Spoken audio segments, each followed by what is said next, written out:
पूज्य बाबा देवदेव जी महाराज के चरण कमल में सत सत नमन। यहाँ पर दर्शन दे रहे सभी परमार्थ के जिज्ञासु प्रेमी भाई बहन, प्यारे बच्चे बच्चियों, आप सभी से सादर सप्रेम जय गुरुदेव। देखो प्रेमी भाई बहनों, अभी आप लोगों ने प्रार्थना की, ये भी एक महान पुरुष के शब्द हैं, परम पूज्य बाबा गोस्वामी जी महाराज के ही ये शब्द हैं जो कहकर गए, जो अपनी रचना में इसको बता के गए हैं, लिख कर गए हैं। वो सब आप लोगों के सामने प्रस्तुत है। अभी आप लोगों ने प्रस्तुत प्रार्थना की कि बहुत बड़ा पश्चाताप होगा। कब? जब अवसर निकल जाएगा। समय एक ऐसा है कि वो किसी भी क्षेत्र में हो, चाहे जिस भी क्षेत्र में आप हों, अगर आपने समय का ध्यान नहीं दिया तो आपका कोई भी काम बनने वाला नहीं है, चाहे वो भौतिक हो या आध्यात्मिक हो। आप भौतिक बात में ही, आप दुनिया में हो, अपनी भौतिकता में ज़्यादा हर रात दिन हमेशा उसी में व्यस्त रहते हो। कोई भी काम आप करते होंगे, चाहे आप कोई बिजनेस करते हो, चाहे कोई आप सर्विस करते हो, नौकरी चाकरी करते हो, या आप कुछ नहीं खेती करते हैं, खेती करते हो, आप मान लीजिए विद्या अध्ययन कर रहे, पढ़ाई कर रहे, तो पढ़ रहे हो तब भी चलो। यानी कोई भी आदमी कोई भी काम दुनिया में करे, लेकिन अगर वो समय का ध्यान नहीं देता है तो सफलता उसको कभी भी नहीं मिलेगी। और जब समय निकल जाता है तो वो बहुत पश्चाताप करता है, और तब कहते हैं कि अब पछताए हो तथा जब चिड़िया चुप गई थी। तो समय निकल गया, आप बहुत पश्चाताप करो, क्या करोगे? जब समय था तब तो ख्याल नहीं किया, और समय निकल गया तो पछताने के सिवा और क्या आएगा? और पछताने में मिल ही क्या जाएगा? पछताते रहोगे, पछताते रहिए, उससे क्या फायदा होगा? और उसी में आदमी डिप्रेशन में, तमाम तनाव में आ जाता है, उसको हार्ट की बीमारी हो जाती है, और उसी में धीरे धीरे धीरे धीरे कुड़ते कुड़ते वो शरीर ही गायब हो जाता है।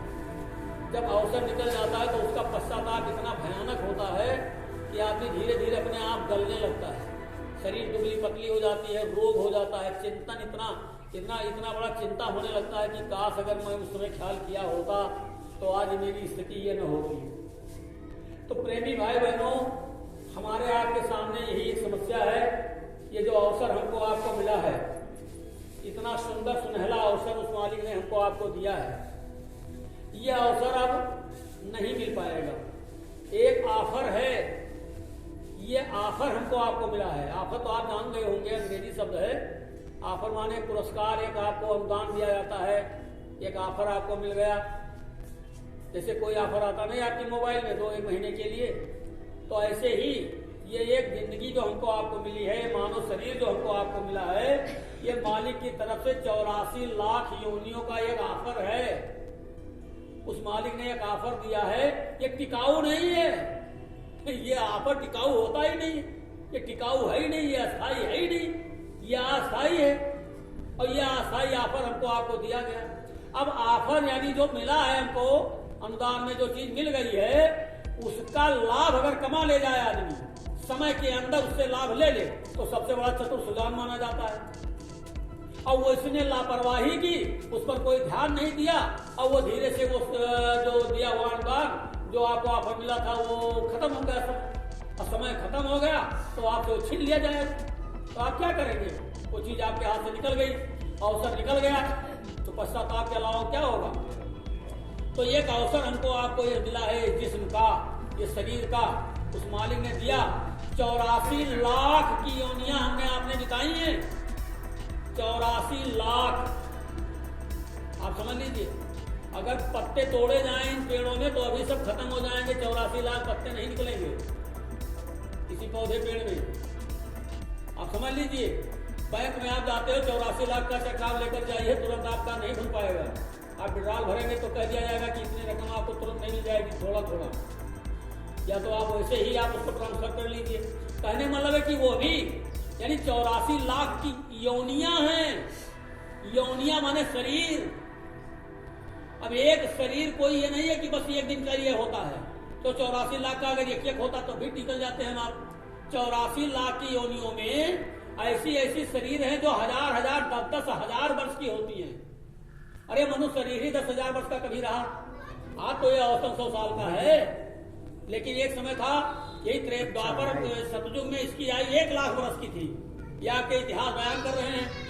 हमारे मनीषी विद्वान बता रहे कि 1 लाख की उम्र होती थी इसी शरीर की। सतयुग में 1 लाख वर्ष की उम्र होती थी।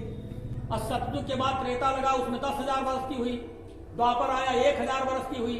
कलयुग में 100 वर्ष की हो गई। लेकिन इसके अतिरिक्त इन 84 लाख योनियों में ऐसे ऐसे दरख्त आपको मिलेंगे, पेड़ जो लगे हैं, ये 84 लाख की का एक योनि है। इसको अस्थावर खान कहा जाता है। पेड़ पौधे, इनमें भी जीवात्मा है। ऐसे ऐसे पेड़ मिलेंगे जो हजारों हजार, कई हजार वर्ष हो गया लगे लगे। ये बरगद और पीपल और पाकर, ये पेड़ कभी सूखते ही नहीं है। इतने पेड़ दीर्घायु होते हैं। और आत्मा उसमें है। काश कभी हम आप उसमें रहे। ये न सोचा जाए कि मनई शरीर में, मनई शरीर से सीधे मनई शरीर में आ गए। नहीं, उन शरीरों में हम आप रहे। पेड़ पौधों में कितने युग बीत जाएंगे। अच्छा, एक ऐसी भी योनि है कि आप जिनमें 10 बार मरेंगे और पैदा होंगे। ऐसे ऐसे कीड़े हैं जो मरेंगे और पैदा हो जाएंगे, मरेंगे फिर पैदा हो जाएंगे। उनका जन्मना मरना बराबर लगा रहता है, जो हुकमत खान के जीव है। उसमें हम आप रहे हैं, उसमें भी हम आप रहे हैं। अब ये वो सोचो पहले कि तब 84 लाख योनि कितनी हो गई। अब उसमें सबसे सुपर कोई अगर अच्छी योनि है तो वो ये काया है, ये जिसमें ये 3.5 हाथ की लंबी शरीर मानव की, ये शरीर उत्तम है जो 84 लाख में है। अब वो भी हमको मिला है एक कुछ दिन के लिए। ये होता कि चलो आ गए हैं, 2-4 हजार वर्ष रहेंगे, क्या करना है यार। अरे नहीं, ये 200-400 वर्ष रहना है, पक्का लिखा के आए हैं। तब कुछ भी कर रहे हैं, चलो ठीक है। ये पता ही नहीं है। औसतन बता दिया गया 100 साल की, 100 साल भी नहीं पाते हैं। 100 साल रुकते भी नहीं। अगर ये लिख गया होता कि 100 साल तक तुम्हें जाना नहीं है और उसकी डेट हमको मालूम होती कि फला तारीख को हम जाएंगे, तब फिर क्या कहना था। ऐसा उन्होंने बनाया है। इतनी बड़ी सुंदर चीज आपको दी है तो उसके पीछे आपको लगा भी दिया गया कि देखें आपके पास कितनी बुद्धि और विवेक है, आप बुद्धिमान हैं। 84 लाख योनियों में सबसे बड़ी बुद्धिमान शरीर अगर है, अकलमंद शरीर है, तो ये शरीर है। तो जो अकलमंद जो होता है उससे इम्तहान भी बड़ा तगड़ा प्रश्न पूछे जाते हैं। कोई IAS PCS के कंपटीशन में बैठेगा तो उससे 2-2-4 नहीं पूछा जाएगा कि बताओ 2-2 कितना होता है। ये नहीं प्रश्न पूछा जाएगा। इतने हार्ड क्वेश्चन आएंगे कि पसीना छूट जाता है, क्योंकि अकल ऊंची डिग्री है ना, बुद्धिमान है। सबसे निकल करके आप ऊंची डिग्री लेने जा रहे हो, तो जब ऊंची डिग्री लेने जा रहे हो तो ऐसा ही प्रश्न पूछा जाएगा। तो मनुष्य शरीर में हम आप आए हैं ना। मनुष्य शरीर जब सबसे सुंदर काया है और सबसे कीमती है और बड़ी मेहनत से मालिक ने बनाया है, इतनी सुंदर काया बनाई है, इतना बनाने में इसमें समय लगा है, इसकी रचना की है, तो कैसे रचना की है जरा सोचो पहले कभी। इसका कोई एक पार्ट, कोई एक अंग जो है कहीं डैमेज हो जाता है, बड़े बड़े डॉक्टर फेल हो जाते हैं, कहते हैं बुद्धि काम नहीं करती है। कहीं हड्डी फ्रैक्चर हो गया, कहते हैं यहाँ ऐसे भैया जिंदगी काटो, इसमें कोई उपाय दिख नहीं रहा, राड भी नहीं डाला जा सकता है। अब ऐसे जिंदगी बिताओ, सोचो वो मालिक का इस तरीके से मालिक ने इसकी रचना की है और ऐसी बड़ी रचना उस मालिक ने बनाया और इतनी सुंदर शरीर बना करके दिया, इतनी कीमती चीज आपको दिया, तो आपको तो ये बताया गया। हमने आपने कहा भी था, हमने आपने कहा था कि मालिक हमको यहाँ से आप अगर निकाल देंगे तो अब की बार हमें फंसना नहीं है। ये हमने आपने कहा था। जब उस अवस्था में हम आप थे, उल्टे टंगे हुए थे, पैदा होने से पहले हमारी आपकी ये दशा थी। जब दुनिया में नहीं आए तो उसके पहले एक ऐसा स्थान, यानी एक ऐसे कारागार में बंद थे जहाँ पर उल्टा टांगा गया था हमें आपको। और उस समय हमको आपको अपने सभी जन्मों की याद थी। तब हम सोच सोच करके उसको याद करके मालिक से रोते रहे और ये कहते रहे, मालिक अगर हमको आपने इसमें से बाहर कर दिया तो अब हम ऐसी गलतियां नहीं करेंगे कि हम इसमें फिर फंसे। अच्छा ठीक, बहुत अच्छी बात है, जाओ निकल करके जाओ बाहर, हम तुम्हारे लिए सब प्रकार की व्यवस्था किए देते हैं, हमारे आपके आने से पहले ही यहाँ सारे इंतजाम हो गए थे। पहले ये जगह जमीन हमने आप लेकर के हम आप नहीं आए थे, ये पहले से तैयार था। यहाँ हमारे आपके जितने साजो सामान थे बढ़िया तैयार। और यही नहीं, जब हम आप वहां से आए तो उसने कहा कि जाओ हम तुम्हारे लिए सारी व्यवस्था किए देते हैं, सारी व्यवस्था किए देते हैं। और एक बात जान लो कि हम तुमको ऐसे नहीं भेजते हैं, तुम जाओ वहां पर, तुमको मैं 2 नौकर ऐसा दूंगा, और दे दिया है, तुम पहुंच जाओ वहां पर, तुम्हारे 2 नौकर इंतजार कर रहे हैं, वहां बैठे इंतजार कर रहे हैं, तुम्हारे आने की प्रतीक्षा कर रहे हैं। 2 नौकर, वो जब तक तुम रहोगे और जब तक वो रहेंगे तब तक तुम्हारी हर प्रकार की सेवा करेंगे। 1 मिनट तुमको कुछ करना नहीं है। वो 2 नौकर हमारे आपको हमको आपको ऐसे मिले कि वो हमारे आपके लिए सारी व्यवस्था, बिस्तर उनको वो लगाते थे। नौकर का काम क्या है? बिस्तर लगाना, पानी लाना, नहलाना, धुलाना, खिलाना, पिलाना, ये सब काम। ये नौकर भी इतना काम नहीं करेगा जो नौकर हमको आपको मिले थे। हमको मिले रहा, आप लोगों को भी मिले होंगे। अब ऐसा कौन है बताए, वो 2 नौकर क्या आवे नहीं का दुनिया में? वो 2 नौकर कौन थे? एक माता, एक पिता। अब आप उनको नौकरी, माता पिता, गुरु के दर्जा तो हटा दो। आजकल लड़के ऐसे हैं कि वो बाप कहा मैं लजात हूँ, बप्पा तो वह कहता ही नहीं है। पता नहीं कहाँ के भाषा निकल गया है। गुरु महाराज जाने कि पापा और पापी न जानी कहाँ से आएगा। पहले बप्पा कहा जाता है, पिताजी कहा था, चलो ना ही बप्पा कह पाए, बहुत लोग का शब्द तो पिताजी, तब न पिताजी रह गए न बप्पा रह गए। अब पापा, मम्मी, माता जी का सब दवाई गायब कर दी। ऐसे ऐसे संस्कार या अंग्रेजियत की देन है। अंग्रेज गए तो अंग्रेज जाते जाते कुछ हम लोगों को ऐसी दे गए हैं कि हम जब तक रहेंगे तब तक गुलामे रहेंगे, उनकी भाषा के गुलाम बनते जाएंगे। ऐसी कोई बड़ी बात नहीं है। तो कहने का मतलब यह है कि वह हमको आपको मिले, तो जब वो मिले तो हमारी आपकी सेवा कर रहे हैं। उनको सब प्रकार की चिंता उन्हीं को है। जब तक वो दुनिया से चले नहीं जाएंगे तब तक चिंता करेंगे। अरे लड़का अगर बालिग हो गया है, बुढ़वा हो गया है लड़का, लेकिन अगर बाप जिंदा बैठा है तो बुढ़वा लड़कों के पीछे उठाता है हमारा लड़कवा हो, जबकि उनके उंगलियां में उनके उंगलियों में ज्यादा अंतर नहीं है। कभी देखा जाता है तो कहा जाता है कहा भाई हो, कहीं भाई ना हमारा बड़ा लड़का हो। भाई बड़ा लड़का बिल्कुल समकक्ष होता है, लेकिन वो बाप समझता है हमारा लड़का है, और लड़का भी सोचता कि पिताजी हमारे घर पर बैठे हैं, चाहे जैसे भी हो। इतना बड़ा बाप बेटे का रिश्ता होता है। वो हमको आपको पहले ही मालिक ने वहां से कहा जाओ तुम्हारे इंतजाम के लिए भेज दिया है। तो जब इतनी बड़ी जिम्मेदारी उनकी थी प्रभु की, मालिक की, और हमको आपको सबसे लैस करके वहां से भेजा, सारी सुविधाओं को देकर। और हमने आपने कहा कि हम यहाँ पर वहां जाएंगे तो हम फंसेंगे नहीं। अब की बात बिल्कुल नहीं, सब तज भजन कर दिन राती। अब प्रभु कृपा करो हे भांति, हमका खाली निकाल दीजिए, सब प्रकार से मैं आपका भजन करूंगा।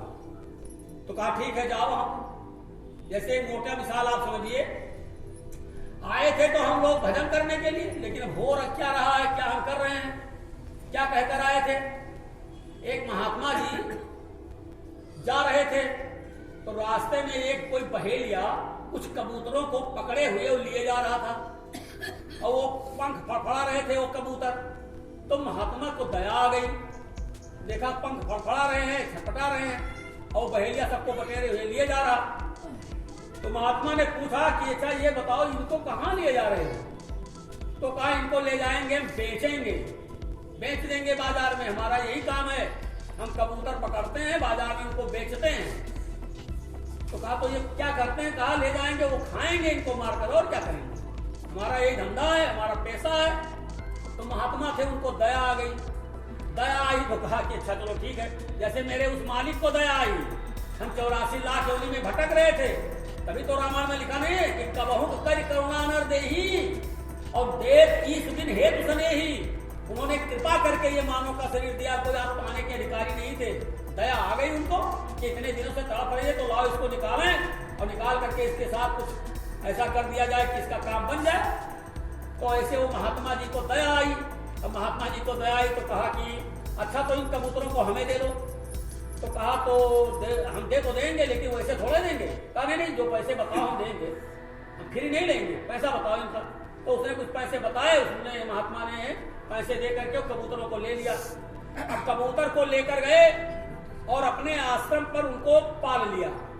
अब कबूतर सवेरे जब बैठे तो महात्मा जी उनको समझावें कि अरे कबूतरों सुनो, जो मैं कह रहा हूं गौर से सुनो। हाँ सुनाओ महाराज। पढ़ाने लगे महात्मा जी कबूतरों को। क्या पढ़ाया? बहेलिया आएगा जब और दाना डालेगा तो देखो एक काम करना, उसे चुंगना नहीं फंस जाओगे। समझ गए? हाँ हाँ महाराज समझ गए। क्या कहोगे? बहेलिया आएगा, दाना डालेगा, जाल फेंकेगा, हम नहीं चुगेंगे, हम नहीं फंसेंगे। समझ गए? हाँ महाराज। तो कहो तो फिर से तो कहलवावे वो महात्मा। बहेलिया आएगा, दाना डालेगा, जाल बिछाएगा, हम नहीं चुगेंगे, हम नहीं फंसेंगे। बहेलिया आएगा, दाना डालेगा, जाल बिछाएगा, हम नहीं फंसेंगे, हम नहीं चुगेंगे, नहीं फंसेंगे। महात्मा ने उसको पढ़ा दिया। अब पढ़ करके बिल्कुल तैयार, जैसे लड़के 2 दूनी 4 दूनी 6 दूनी 8 पढ़ लेते हैं, लेकिन उसे पूछो 2 चौका तो सीरियल नंबर से तो जो पढ़े तब तो 2 चौका पहुंच गई है। तो वैसे वो कह रहे बहेलिया आएगा, दाना डालेगा, जाल बिछाएगा, हम नहीं चुगेंगे, हम नहीं फंसेंगे। रटके बिल्कुल सारे कबूतर फिट, सारे कबूतर बिल्कुल रट ली। महात्मा ने सोचा कि हमारे कबूतर सब बिल्कुल होशियार, पढ़ लिख करके बिल्कुल धारा प्रवाह है। अब ये फंसे वाले कहाँ हैं? जब ये कहा पढ़ लेंगे बहेलिया आएगा, दाना डालेगा, जाल फेंकेगा, हम नहीं चुकेंगे, हम नहीं फंसेंगे। अब महात्मा जी को विश्वास हो गया कि ये सब होशियार हो गए। संजोग की बात, एक दिन महात्मा जी आश्रम छोड़ करके और वो कहीं चले गए बाहर गए, कहा लौट आएंगे कहीं शाम तक, क्या दिक्कत है। अब कबूतरों को तो कोई परेशानी है नहीं। अब वो तो चले गए। उधर संजोग की बात, एक बहेलिया आ गया कहीं से, देखा अरे बड़े कबूतर यहाँ पर हैं, ये कबूतर तो हमें मिल जाते, बड़ा बढ़िया था। बस उसने सोचा कि अब क्या करें, बस फौरन पहुंचा, जाल फेंक दिया। जाल फेंका, इसके बाद उस पर दाने फेंक दिए सब, दाना फेंक दिए सब। बस वो पहुंचा, वो एक किनारे बैठ गया, अब कबूतर उड़ करके आए, बस सब चुंगने लगे। और चुंगते हैं, गाना गाते बहेलिया आएगा, दाना डालेगा, जाल बिछाएगा, हम नहीं चुनेंगे, हम नहीं फंसेंगे। वही मैं कुलरात है एकदम से, एक दूसरे से माँ भिड़े हैं, तो गाना गा रहे बहेलिया आएगा, चूनत हैं, चुन रहे हैं बहेलिया आएगा, दाना डालेगा, जाल बिछाएगा, हम नहीं चुनेंगे, हम नहीं फंसेंगे। बहेलिया आएगा, दाना डालेगा, जाल बिछाएगा, हम नहीं चुनेंगे, हम नहीं फंसेंगे। और सबका बहेलिया पहुंचा, वो बटोर ली, कांधे पर लाद ली और कांधे पर लाद करके चल दिया। तब वो गावत है बहेलिया आएगा, दाना डालेगा, जाल बिछाएगा, हम नहीं चुनेंगे, हम नहीं फंसेंगे। सबका लपेटे लिया दास। यही हालत तो हमारी आपकी है। ये वहां कोई असना है जी ने कहा तो भैया एक दिन मर जाए थे, एक दिन तो मरीन जाए थे, एक दिन तो चला जाहिन थे, एक दिन तो मर जाहिन थे, ठुकावे गए हैं, तब तो कहा था एक दिन जैसे चले गए ऐसे हम। और जब ये जाना था कि एक दिन चला जाए थे, एक दिन चला जाए थे, तब ये इंतजाम किया। तब हिया क्या इतना बड़ा इंतजाम हो, इतनी बड़ी व्यवस्था हो इस तरीके से, और इतना बड़ा फंसाओ, इतना बड़ा लगाओ। जब हम ये गाना गाते हैं, एक दिन चले जाएंगे, एक दिन चले जाएंगे, एक दिन चले जाएंगे, एक दिन चला जाना है, एक दिन चला जाना है, तो बहेलिया वाली हाल हमारी है। और धीरे धीरे धीरे धीरे धीरे धीरे समय निकलता निकलता निकलता इतना फंस चुके हम आप कि इधर की तरफ इसका पूरा समय ही जाया जा रहा है। इसलिए इन सब चीजों पर महात्मा आपको आगाह करते हैं। वही एक ऐसे दुनिया में हैं जो आपको इधर से हटने का, उधर से जोड़ने का काम बताएंगे। बाकी दुनिया में कोई ऐसा नहीं है। कोई आपका रिश्तेदार आएगा बहुत ही निकटस्थ और बहुत ही दिल आपके खास दिल। एक होता है आम रिश्तेदार, एक होता है खास रिश्तेदार। खास रिश्तेदार, एक आम रिश्तेदार। आम और खास की व्यवस्था होती है, घर में मिठाई भी मिल रहा थी, एक गुड़ रखा रहा था, एक बढ़िया दूधे वाली बर्फी रखी रहा थी। कहीं क्या आवा है, कहीं दिन आए कहीं वो गुड़ ले जाओ गया हो, उनके चले गए के बाद में कहीं कोई आवा, कहीं क्या हो आवा है, कहीं शायद पर मैंने समझी हुआ है। अच्छा खटिया बढ़िया ला चापाई जौन घर में पलंगा पर रहा निकारा आधा घंटा लाग पलंगा निकारा जाइए। बढ़िया चदरा जौन धरा रहा वही अटैची हो संदूक में वहां निकारा जाइए। एक बाद बढ़िया से बढ़िया दूध के चाय बनाई जाइए। तो अधपई लोग तो पीते नहीं, नहीं लेकिन दूध की चाय बनेगी, वह का लेके आइए। ये के बाद बढ़िया बढ़िया व्यवस्था, बढ़िया मिठाई सब प्रकार का, जो खास हो, आम न हो। अब खास हो, आम में है, समझ लो। ऐसे खास नातेदार जब आएंगे तो बैठेंगे जब, तो केवल हमसे आपसे पूछेंगे का हाल है, बुआई होएगे नहीं होएगे, असो कौन गेहूं बोयो है, पैदावार ज्यादा होते बढ़िया है, सारा पूछ ले हैं, सब खेती पाती बारे में पूछ लें। अगर आप सर्विस करते हो तो सर्विस बारे में पूछ लें, कब रिटायर हो, कितना तनख्वाह मिलत है, सब बता दिन इतना। अच्छा ये बताओ कुछ ओवर इनकम है वहाँ, कहीं ओवर इनकम तो ना करें तब कौन नौकरी हुए, जो में ओवर इनकम न हो वो नौकरी हुए। सोच लो पहले, ये खास आदमी के आपको बताएंगे, समझाएंगे, सब प्रकार से बातचीत चलेगी। वह खास आदमी के बैठे रहेंगे, सब प्रकार से पूछ पाछ करके, घंटा 2 घंटा 4 घंटा अगर रहेंगे।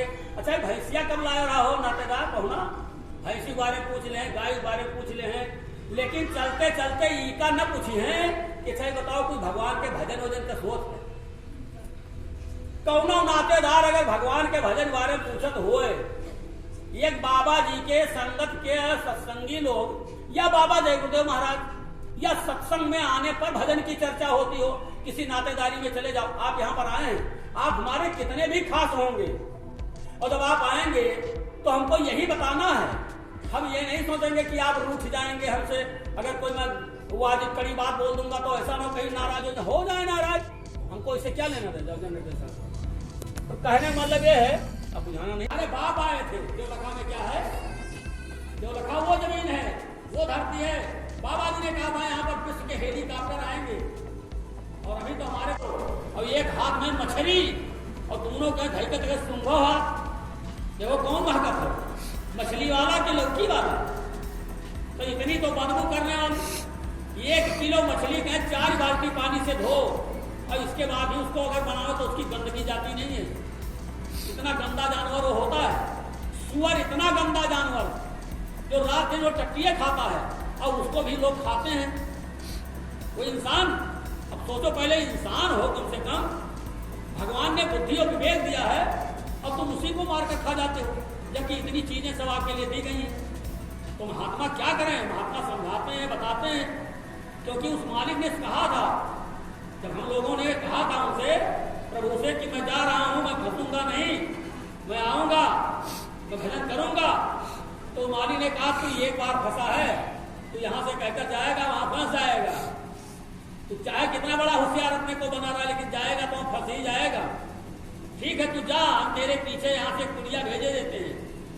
हमारे आपके आने से पहले ही वहां पर तैयारी की गई, और एक ऐसे हमारे आपके शुभेच्छ, हमारे आपके पक्के हमदर्द, हमारे आपके सबसे बड़े दयालु रहनुमा, वो मालिक अपने ऊपर से भेज दिया, कहा जाओ तुम मृत लोक के अंदर, और ये सब बताते रहना, इन सारे बच्चे बच्चियों को, इन प्यारी सूरतों जीवात्माओं को थोड़ा बता देना, समझा देना, रास्ते पर लगा देना, और ये लग जाएंगे, अपना काम कर लेंगे।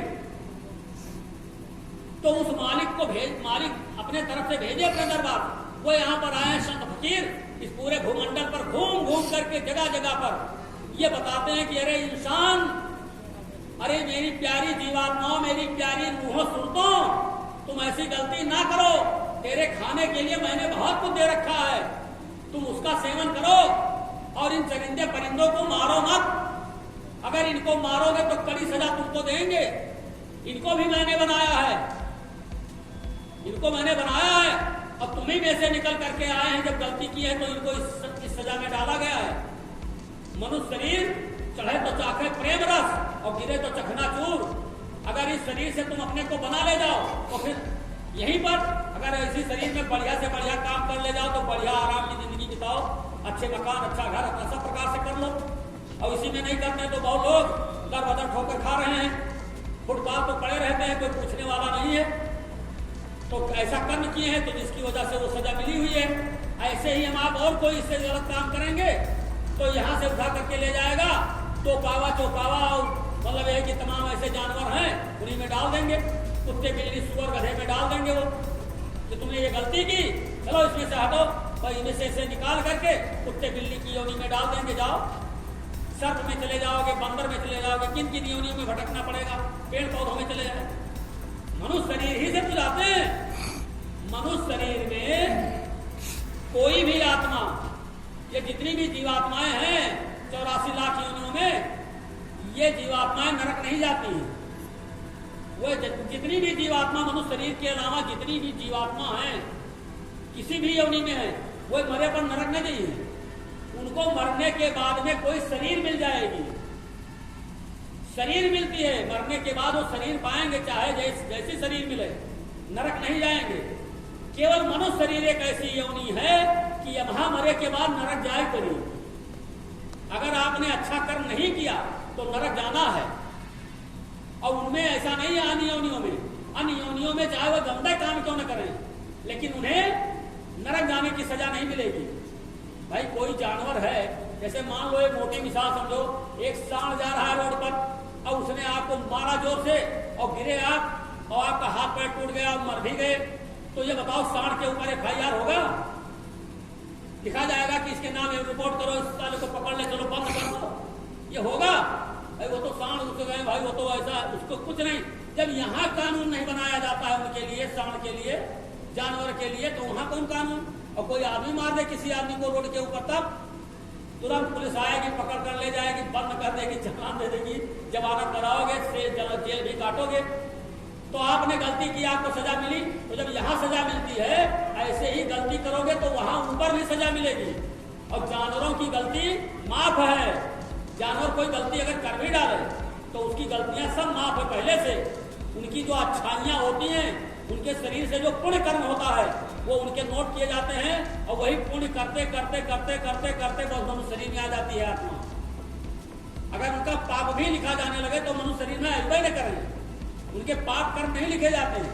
वो कोई भी अशुभ काम करें तो कुछ भी नहीं लिखा जाएगा, उनके पाप कर्म नहीं लिखे जाएंगे, केवल उनसे शुभ कर्म कैसे हुआ? जैसे कोई जानवर है, अब उसे देखो ना, वैज्ञानिक लोग बड़े बड़े जानवरों की विष की थैली निकाल लेते हैं और उसे तमाम प्रकार की दवाइयां बनाते हैं।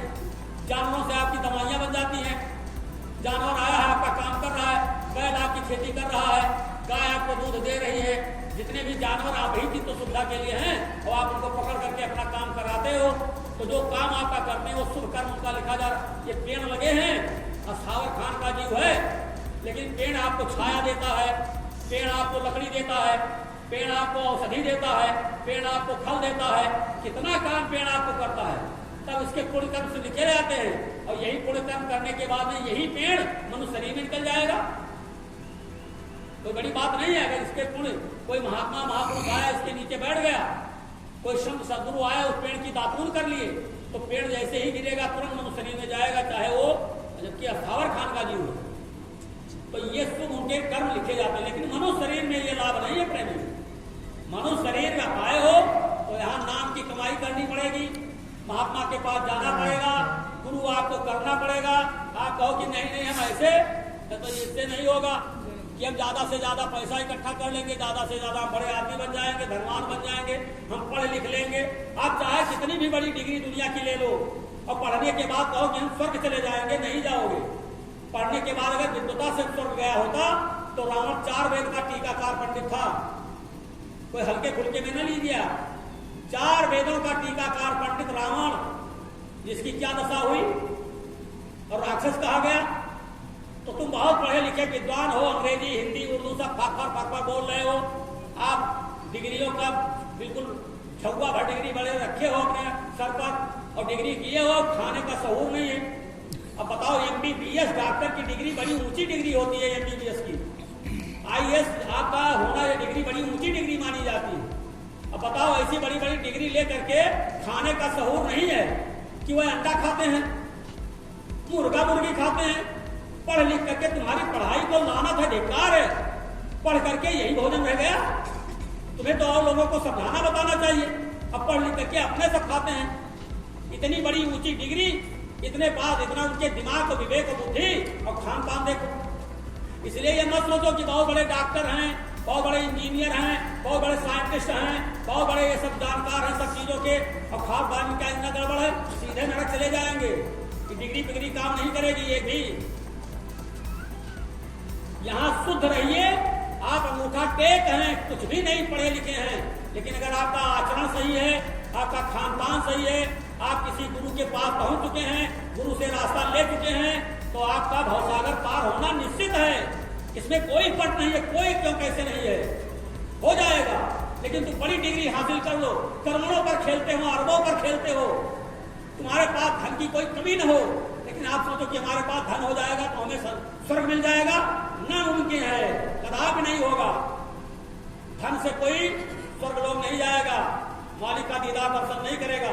इसके लिए तप करना पड़ेगा, तपस्या करनी पड़ेगी, भजन करना पड़ेगा, ध्यान करना पड़ेगा, गुरु के दरबार में जाना पड़ेगा, गुरु की बातों को मानना पड़ेगा, गुरु के साथ रहना पड़ेगा।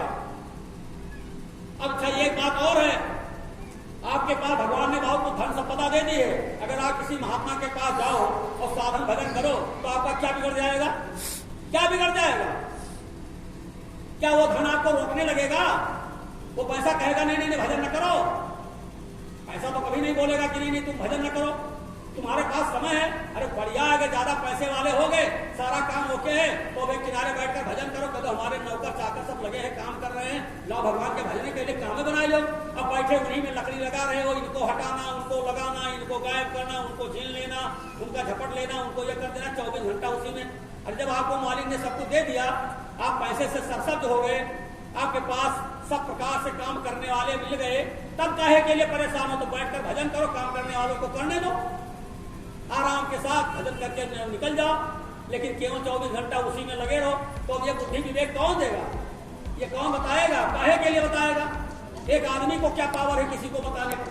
हम आपको बता नहीं रहे हैं। एक बात और आप समझ लीजिए, हम आपके सामने बैठकर कोई आपको उपदेश नहीं दे रहे हैं, हम आपको आदेश नहीं दे रहे हैं, हम आपको निर्देश नहीं दे रहे हैं।